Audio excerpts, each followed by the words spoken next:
Hello, my name is Ron, and the purpose of this video is to look over Ozone 9 elements because I just got it in the community bundle that they have for $49, and it is doing well and exceeding my expectations.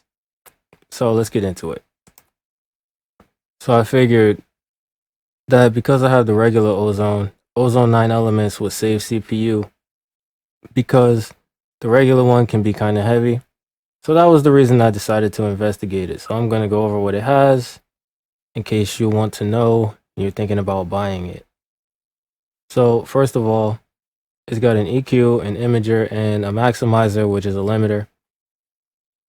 In the EQ, you'll notice it has mid-side, it has stereo, and it has left and right.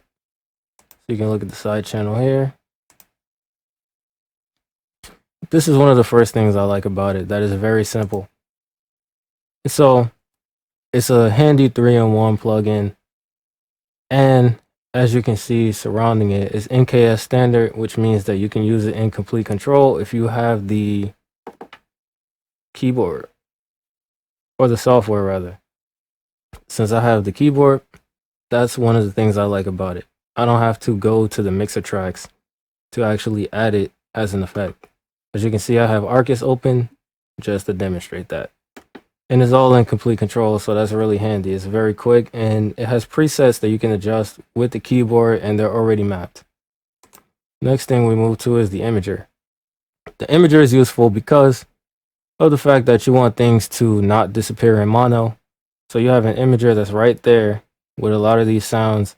They're wide and they sound good, but they might disappear if you put the sound or the song into mono, and you don't want that. You want some mono compatibility. So having an imager right there just allows you to see it even if you don't do anything to it. The last thing is the maximizer, which is a limiter, and it adds gain. Because you can see here, this is where the threshold would be. If it crossed the threshold, limiting would be induced. So if I was to turn it up, you can see the audio starts to reach it, but it doesn't quite. So that means it will just add gain. And sometimes when you EQ a sound, if you're doing subtractive EQ, say if I did something like that, you have to make it louder so it will fit in the mix, even though it's equalized. And so this is really awesome for that. You know, and it has the IRC1 and IRC2, which are the two algorithms that Ozone uses, but they're the less CPU intensive ones, and it has true peak, so it won't go above the point if it does cross this, and that's extremely useful. And just in terms of wanting to mix something in and have it be the correct volume, and not having to be concerned about it at all. Got the input gain, so you can turn the sound up if you need to, like I did. With the output, if you want the output to be louder or quieter, that's a handy element for gain staging. And if you look here, it's got all the different metrics, RMS and peak, as momentary, short-term integrated for LUFS.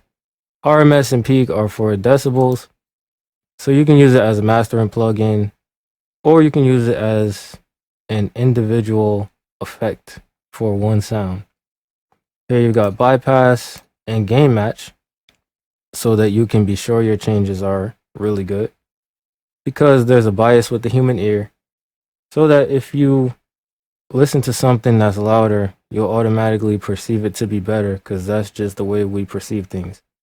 When something is in mono, you want it to survive in mono, so you have a mono button right here, and you can make sure that you can still hear the sound. If the sound disappears when it's in mono, then you have a problem. And then you'll know just from this one plugin that you have to fix it. You can swap the stereo channels. I don't really ever do that, but if you do want to do that, it's available. And so that wraps up Ozone Elements. Later on, I'll make a video that's showing me using it in one of the latest projects that I'm doing, but it's not ready to be done yet. Until then, thanks for watching. Have an awesome day.